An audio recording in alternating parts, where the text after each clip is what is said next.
My name is Zaytun from Gaza. I am more than 100 years old, though I stopped counting after 90. The lines on my face are older than most of the buildings that once stood in my neighborhood.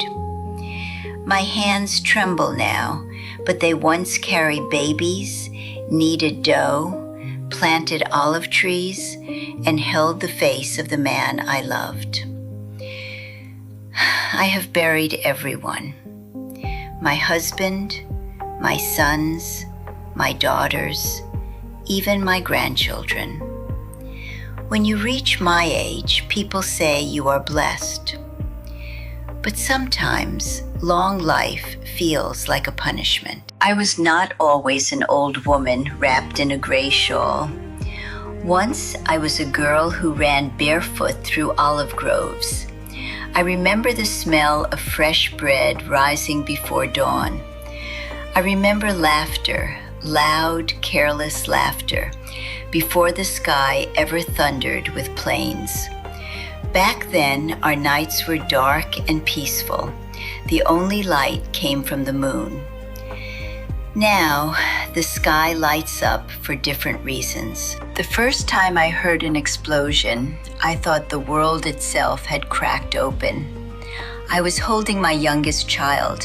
He could not have been more than 2. The windows shattered inward like rain made of knives.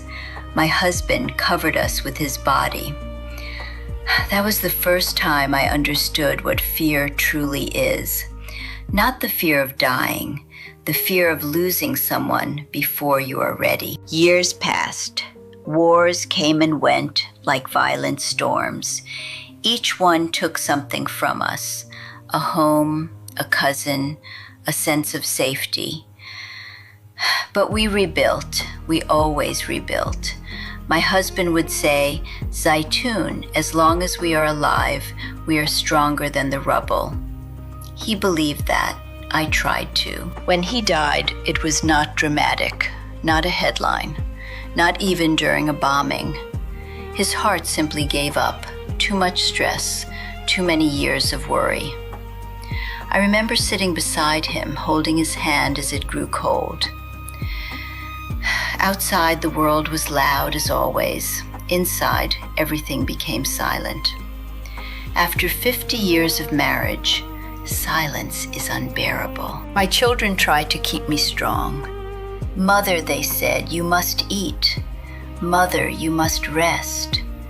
But mothers do not rest when their children live under a sky that may fall at any moment. I watched them grow older. I watched fear settle into their eyes the way wrinkles settled into mine. And then, one by one, I buried them.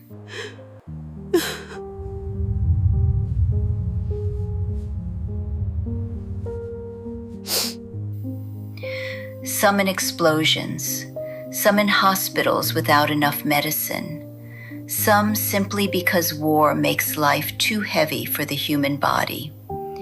There is no pain like lowering your child into the ground, no prayer long enough, no tears enough. Now I live in what remains of a small apartment.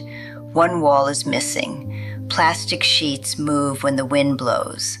At night, I sit on a thin mattress and listen. Distant drones, occasional blasts, dogs barking in confusion. I speak to my husband in the dark. "Are you waiting for me?" I ask him. Sometimes I imagine he answers, "Not yet, Zaytun, not yet." People ask me how I survived. I do not know. Perhaps grief forgot me. Perhaps God decided I must be a witness. I wake up each morning surprised that I am still breathing. I boil tea over a small flame. I pour 2 cups out of habit. Then I remember. 1 cup stays full. But I am not only sorrow. I have memories that war could not steal. I remember my wedding day, gold bracelets clinking on my wrists, I remember my daughter's laughter echoing off stone walls. I remember my grandson chasing pigeons, falling, then standing again with stubborn pride. Those moments live inside me like hidden light. Even when the electricity fails, that light remains. Last winter, during heavy bombing, a young neighbor knocked on my door. She was shaking. She had 2 small children clinging to her dress. "Can we stay here?" she whispered. "My home has no walls," I told her, "but it still has room." We huddled together on the floor while the ground trembled. The little boy asked me, "Grandmother, are we going to die?" I looked into his wide eyes and I said, "No, tonight we are alive. That is enough." Sometimes survival is measured in hours. I have seen hatred grow like fire. But I have also seen kindness grow in the smallest cracks. A stranger sharing bread. A doctor refusing to leave his patients. A child giving me half her biscuit because she thought I looked tired. These are the things that keep my heart beating. Not politics, not speeches. Human hands holding other human hands. I do not know how many days I have left. Maybe weeks, maybe months. At my age, tomorrow is a gift. But before I go, I want the world to understand something. War does not only destroy buildings, it rearranges souls.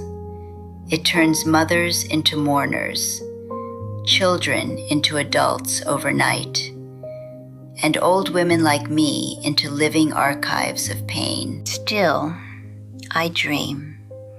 I dream of quiet nights again. I dream of olive trees growing without smoke in the air.